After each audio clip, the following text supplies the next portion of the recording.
প্রিয় দর্শক, স্বাগতম গেন্তিং হাইল্যান্ডে, মালয়েশিয়ার অন্যতম জনপ্রিয় পাহাড়ি রিসোর্ট। কুয়ালালামপুর থেকে মাত্র 1 ঘন্টার ড্রাইভে আপনি পৌঁছে যেতে পারবেন এই জাদুময় জায়গায়।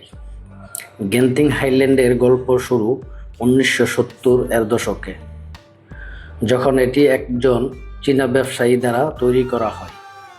আজ এটি একটি পূর্ণাঙ্গ রিসোর্ট, যেখানে theme park, casino, shopping mall এবং হোটেল সহ সব কিছুই আছে। আপনি যদি অ্যাডভেঞ্চার পছন্দ করেন, গেন্তিং হাইওয়েতে চড়ে পুরো পাহাড়ের দৃষ্টিনন্দন দৃশ্য উপভোগ করতে পারবেন। আর আপনি যদি রিল্যাক্স করতে চান, গেন্তিং হোটেলে একান্ত সময় কাটাতে পারবেন, যেখানে ঠান্ডা আবহাওয়া আর সতেজ বাতাস আপনাকে প্রশান্তি দিবে।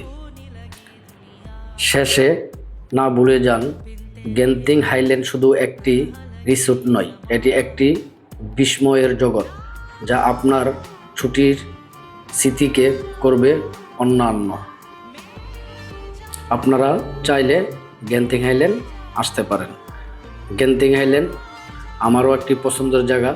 আমি এখানে অনেকবারই গিয়েছি, আমার কাছে অনেক ভালো লাগে। আশা করি আপনাদের কাছেও ভালো লাগবে। আপনারা যে কেউ আসতে পারেন, যারা মালয়েশিয়া ট্যুরিস্টে ঘুরতে আসতেছেন, বা যারা ঘোরার জন্য আসেন, বা যারা কাজের জন্য আসেন, এখনও গেন্তিং হাইল্যান্ড যান নাই, আমি আপনাদেরকে বলবো গেন্তিং হাইল্যান্ড যান। একবারের জন্য হলো গেন্তিং হাইল্যান্ড থেকে ঘুরে আসেন। অনেক সুন্দর একটি জায়গা, আর ওইখান থেকে পুরা কুয়ালালামপুর সিটিটা দেখা যায়, অনেক সুন্দর লাগে। ওইখানের আবহাওয়া, ঠান্ডা আবহাওয়া, খুবই মনোরম একটা পরিবেশ। আপনি যদি ওইখানে ঘুরতে যান, আমি আশা করব আপনার ক্লান্তি দূর হয়ে যাবে।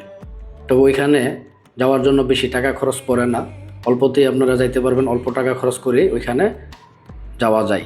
ওইখানে বাস পাওয়া যায় যাওয়ার জন্য, আবার আসার জন্য বাস আছে।